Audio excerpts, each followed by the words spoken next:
여러분 반갑습니다. 누가복음 말씀 묵상 시간입니다. 우리가 말씀으로 한 주를 다시 시작할 수 있어서 너무 감사합니다. 여러분, 우리의 삶의 모든 염려를 하나님께 맡길 수 있기를 바랍니다. 우리가 염려한다고 해서 우리의 키를 한 자나 더할 수 없기 때문입니다. 우리의 모든 생명은 하나님께 속해 있습니다. 하나님께서 우리의 삶을 지켜주실 것입니다. 주님께서 우리에게 원하시는 것은 그의 나라와 그의 의를 구하라. 그리하면 이 모든 것을 너에게 더하시리라 말씀을 합니다. 하나님 나라 중심적 삶을 산다면 하나님께서는 우리의 생명을 지켜주시고 우리가 먹고 살아갈 수 있는 모든 것들을 하나님께서 공급해 주신다라고 말씀을 합니다. 여러분, 신앙이 주객이 전도가 되면 안 됩니다. 우리의 탐욕을 만족시키기 위해서, 우리가 부자가 되기 위해서 하나님을 이용하거나 믿음을 도용해서는 안 됩니다. 여러분, 신앙이라고 하는 것은 내가 중심이 되어서 내가 잘 되기 위해서 하나님이 나를 보좌하는 것, 그것이 아닙니다. 철저히 신앙은 하나님 중심적인 것입니다. 하나님의 말씀의 통치가 이 땅에 임하기를 위해서 내가 헌신하는 것입니다. 그리고 그 헌신하는 과정에 필요한 것이 있다면 하나님께서 채워주시겠다는 것입니다. 그것은 부가적 선물이라고 말할 수 있습니다. 그 부가적 선물이 우리에게 유일한 목적이 된다면 그것은 주객이 전도된 것입니다. 오늘 말씀은 누가 진짜 부자인가, 그것을 이야기를 합니다. 우리는 부자 하면은 돈 많은 사람 생각합니다. 근데 본문에 의하면 어떤 부자가 그 보물들이 많이 써서 창고를 더 짓고 그곳에 곡식을 드리고 했습니다. 그런데 그것이 하루아침에 없어질 수도 있다라고 얘기를 합니다. 도둑이 들 수도 있고 조미 먹을 수도 있습니다. 이 땅에 쌓아놓은 모든 재물들 이렇게 없어질 수도 있다고 합니다. 그런데 진짜 부자는 하늘의 보물을 쌓아둘 수 있는 사람, 거기에는 어떤 동록이나 또는 어떤 조미나 또는 어떤 도둑도 들지 않는다라고 말씀을 합니다. 여러분, 우리가 어떤 부자가 되어야 하는지 본문을 통해서 좀 더 깊이 살펴보도록 하겠습니다. 누가복음 12장 13절에서 34절인데 13절에서 15절 말씀 제가 읽어드립니다.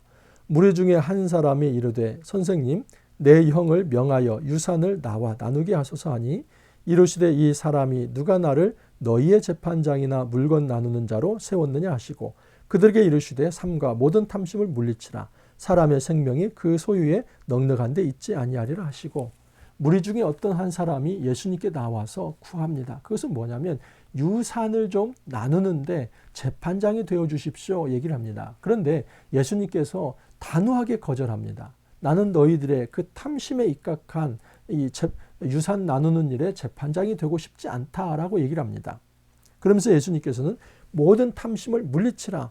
사람의 생명이 그의 소유에 넉넉한 데 있지 아니하리라 말씀을 합니다.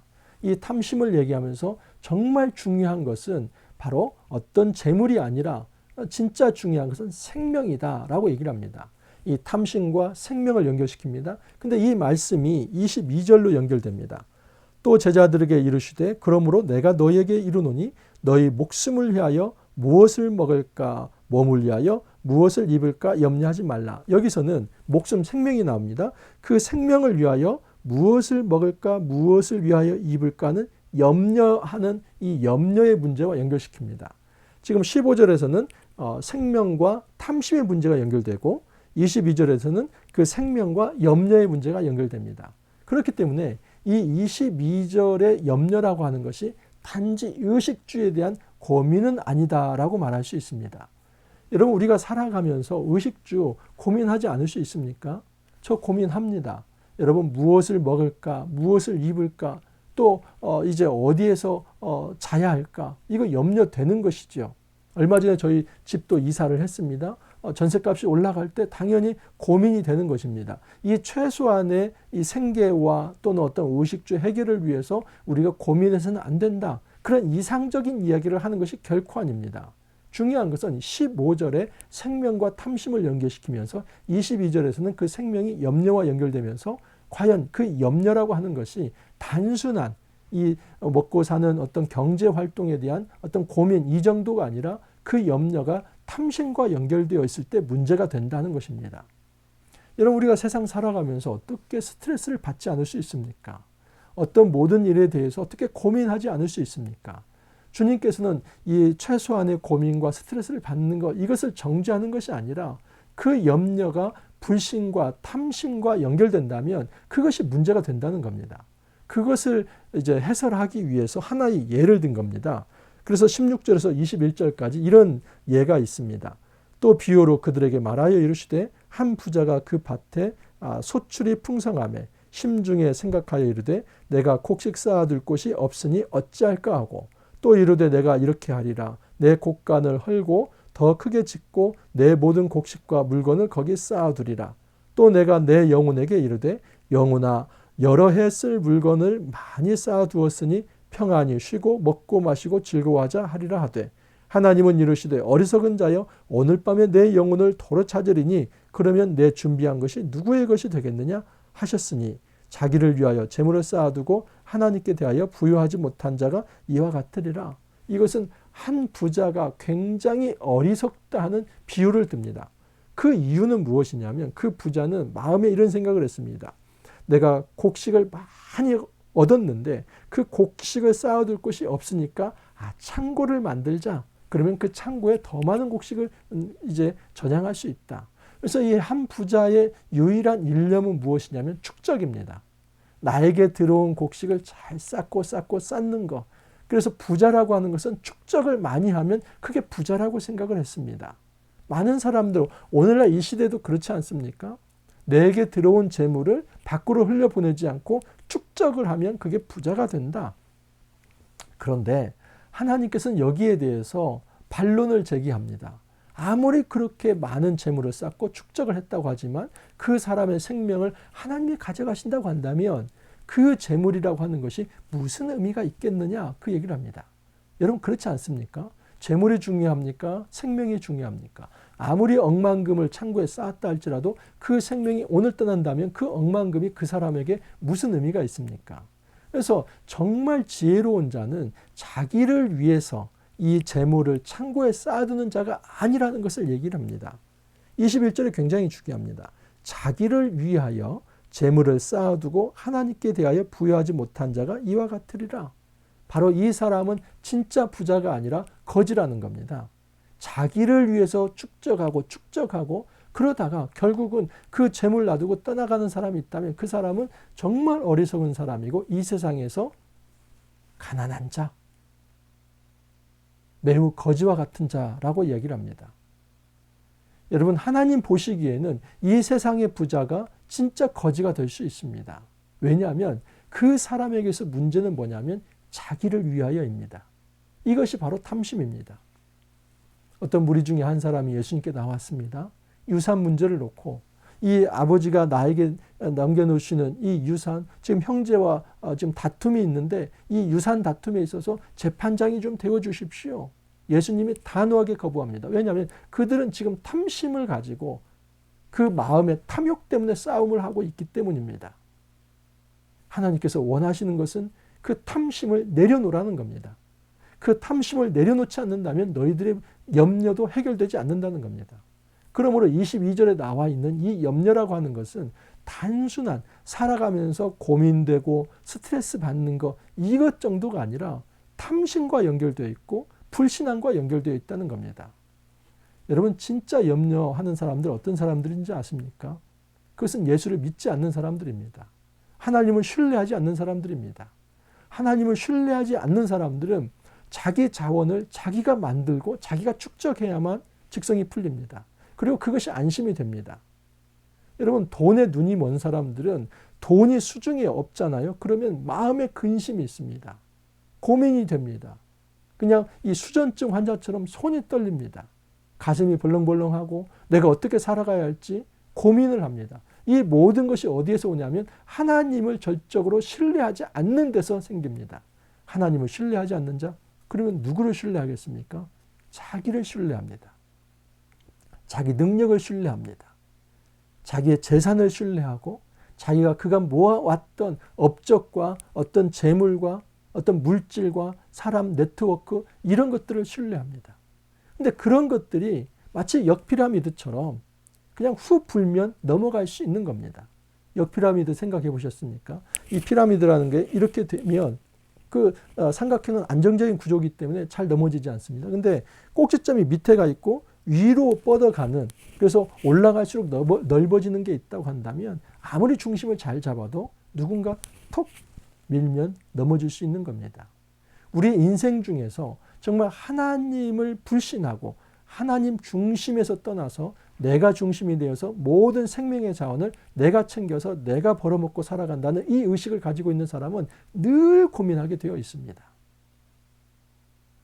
이 운전대 이론이 그런 거 아닙니까? 여러분, 운전하는 사람은 늘 신경이 곤두서 있죠. 근데 정말 베테랑 운전사가 운전해주면 뒤에서 그냥 1시간이고 2시간이고 10시간이고 자고 갈 수도 있는 겁니다. 하나님께서 우리의 운전대를 맡아주셔서 우리를 주도적으로 이끌어 간다면 우리는 사실은 주 안에서 인생을 즐기면서 살아갈 수 있습니다. 그것이 어떤 부가 넘치지 않는다 할지라도 하나님께 우리의 주도권을 맡겼을 때는 마음이 평안하기 때문에 진짜 부유한 삶을 살아갈 수 있습니다. 그러나 이 세상에서 억만금이 있다 할지라도 그 운전대를 내가 쥐면서 내가 이 재물을 내가 지켜야 한다고 생각하는 사람은 그 탐심으로부터 많은 고민이 생겨납니다. 이거 자칫하면 없어지는데, 여러분 그 고민 때문에 나를 지새우면서 살아갑니다. 그러다가 이 세상을 떠날 수도 있는 것입니다. 주님께서 우리에게 이렇게 말씀하십니다. 목숨이 음식보다 중하고 몸이 의복보다 중하니라. 까마귀를 생각하라. 심지도 아니하고 거두지도 아니하며 골방도 없고 창고도 없으되 하나님이 기르신다니 너희는 새보다 얼마나 귀하냐. 당연하죠. 새가 귀합니까? 우리 목숨이 귀합니까? 하나님 보실 때 당연히 하나님의 형상인 사람을 더 귀하게 여기죠. 그런데 하나님은 까마귀 하나도 돌보신다는 겁니다. 그런데 그 까마귀가 어떻게 행동을 하냐면 심지도 아니합니다. 거두지도 않습니다. 골방도 없습니다. 창고도 없습니다. 이 이야기는 지금 16절에서 21절에 그 어리석은 부자와 비교가 됩니다. 그 어리석은 부자는 심었습니다. 거두었습니다.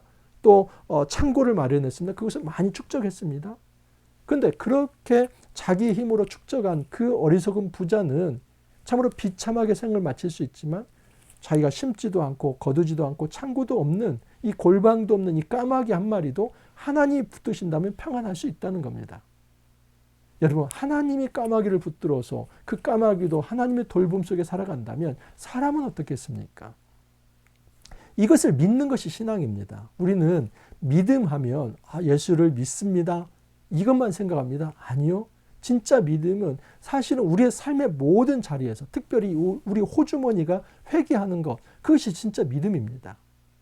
예수를 믿는다고 하는데 여전히 내 경제적인 모든 것들은 내가 염려하면서 하나님께 맡기지 못한다면 우리의 삶의 가족의 문제 또는 우리의 삶의 어떤 진로의 문제, 나아갈 모든 미래의 문제, 그 모든 것들을 하나님께 맡기지 못한다면 그것을 어떻게 믿음이라고 말할 수 있겠습니까?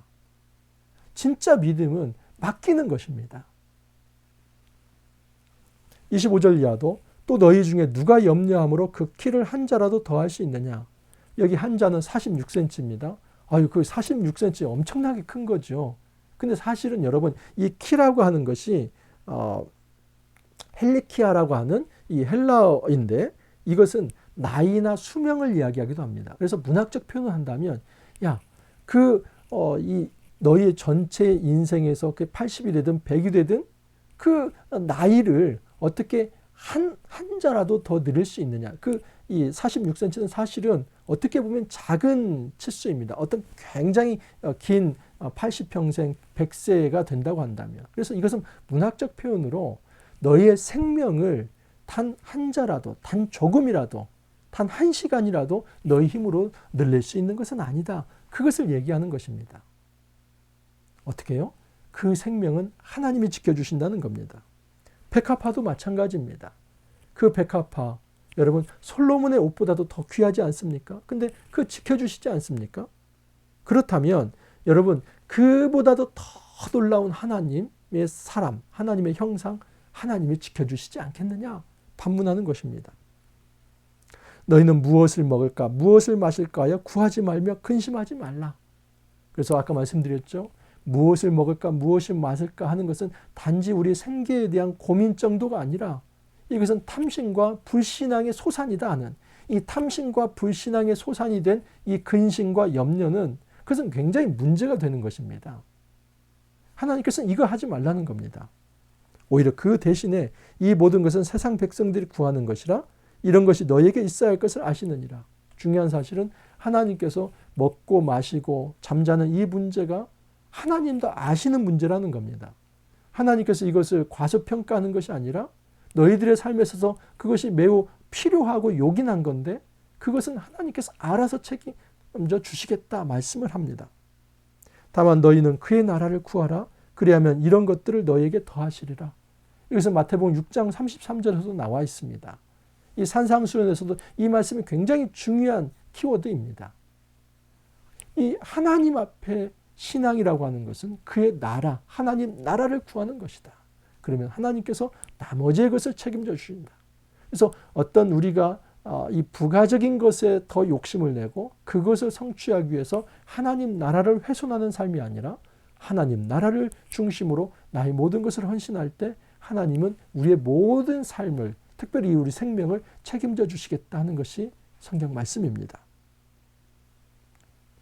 적은 무리여 무서워 말라. 너희 아버지께서 그의 나라를 너희에게 주시기를 기뻐하시느니라. 하나님 나라를 말씀합니다. 너희 소유를 팔아 구제하여 낡아지지 아니하는 배낭을 만들라. 곧 하늘에 둔 바 다함이 없는 보물이니 거기는 도둑도 가까이 하는 일이 없고 좀도 먹는 일이 없느니라. 너희 보물이 있는 곳에는 너희 마음도 있으리라. 여러분, 우리 보물이 있는 것, 우리 어떤 재물, 돈이 있는 곳, 거기에 우리 마음도 있지 않습니까? 마찬가지로 하나님께서 이런 얘기를 합니다. 낡아지지 아니하는 배낭을 만들어라. 곧 하늘에 둔 바 다함이 없는 보물이니 그곳에는 도둑도 없고 좀도 먹는 일이 없을 것이다. 이것은 16절에서 21절과 연결됩니다. 땅에 있는 창고는 좀도 먹고 도둑도 들어서 또 때로는 그 사람이 죽으면은 다 끝난다는 겁니다. 그러나 하늘에 쌓아두면은 이 하늘에 쌓아두면 좀도 먹는 일이 없고 그리고 도둑도 들 일이 없다는 겁니다. 근데 많은 경우 이 말씀 이렇게 적용합니다. 교회에 헌금을 많이 하면 그 헌금이 하늘에 쌓아둔다. 옛날 부흥사들 그런 얘기 많이 했습니다. 여러분, 성경 그렇게 가르치면 안 됩니다. 지금 이 문맥을 보십시오. 문맥에서 분명히 뭐라고 얘기합니까? 너희 소유를 팔아 구제하여 낡아지지 아니하는 배낭을 만들라. 지금 하늘에 쌓아두는 아주 유일한 방법이 있는데 그건 뭐냐면 구제하라는 겁니다. 자기를 위하여 재물을 쌓아두는 것, 이게 21절입니다. 근데 그것과 비교가 되고 대조가 되어서 33절에 너희 소유를 팔아서 구제하는 것, 이것이 대조가 되는 겁니다. 그 어리석은 부자는 자기 소유를 자기를 위해서 축적했습니다. 근데 그것은 좀이나 또는 도둑에 의해서 없어질 수 있는 것이다. 그러나 하늘에 쌓아둔다는 것은 다른 사람을 위해서. 여기 구제하는 것은 어떻게 보면 확장을 한다면 하나님 나라를 위해서 그 재물을 드린다면 오히려 그 사람은 하나님 나라에서 부자가 될 것이다 라고 얘기를 합니다. 누가 부자입니까? 자기 배를 위해서, 자기의 일신을 위해서 재물을 축적하는 자, 그 사람들 부자 아닙니다. 여러분, 그 모든 것들은 나중에 다 허무해질 것입니다. 정말 부자는 우리에게 있는 재물이 있다면 가치 있게 쓰는 사람이 부자입니다. 저희 교회는 작은 교회입니다. 작은 교회이기 때문에 재정의 많은 부분을 후원에 지금 의지하고 있는 미자립 교회입니다. 그런데 중요한 사실은 저는 미자립 교회지만 미자립 교회로서도 다른 곳에 우리가 후원 받은 것을 흘려보내야 한다는 생각을 가지고 한 10개의 선교단체, 거기에는 선교사님들도 들고 또 기관 사역이나 특수선교도 포함되어 있습니다. 저희도 선교를 하고 있습니다. 10개. 비록 많은 액수는 아니지만 그래도 저희 같은 작은 교회에서는 부담이 되는 액수이기도 합니다. 근데 이것을 하는 이유는 뭐냐면 지금 현재 우리가 도움을 받고 있는데 이것을 우리가 축적만 해서는 안 된다. 필요한 경비와 경상비는 쓰되 우리도 누군가를 돕는 일을 해야만 한다. 이 개척교회 때 이 DNA가 없다면 성장해서도 이 재물이 흘러가는 일에 우리가 신경 쓰지 않을 거다. 그런 생각을 가지고 있기 때문에 개척교회 단계에서부터 이 일을 실천하려고 하는 것입니다. 여러분, 중요한 것은 가치입니다. 하나님 나라라고 하는 그 가치를 구한다면 하나님께서는 나머지 것은 채워주십니다. 저는 짧은 인생이지만 그것을 확실하게 증언할 수 있습니다. 가진 것이 없었습니다. 지방에 살고 서울에 올라오는 과정에서도 아무것도 없었습니다. 그러나 하나님께서 먹고 살 것을 지금까지 챙겨주셨고 또 이슬 가릴 수 있는 집을 주시고 여전히 하나님 앞에서 잘 살아갈 수 있게 하십니다. 모든 것이 기적입니다. 지금도 하나님께서는 기적을 베풀어 주고 계십니다. 정말 이것은 제가 사적으로 만난다면 다 얘기해 드릴 수 있는 간증거리들이 있습니다. 하나님 나라를 구할 때 결코 하나님께서 우리를 버리시지 않습니다. 저는 이 믿음을 가지고 있습니다. 개척교회도 마찬가지입니다. 저희들이 정말 의로운 하나님 나라를 구할 때 하나님께서 친히 돌보시고 그 까마귀 하나도 새 한 마리도 지켜주시는데 우리 교회 지켜주실 거란 그 믿음을 가지고 주님 의지하면서 이 광야길 하루하루 걸어가고 있습니다.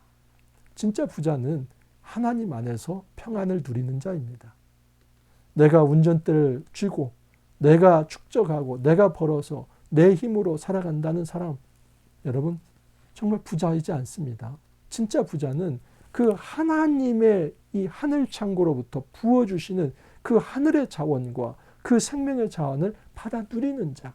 그로 인해서 우리 안에 평안이 있고 또 우리에게 주어진 것이 있다면 작은 것이라도 나눌 수 있을 때에 그 사람이 진짜 부자가 될 수 있다는 사실입니다.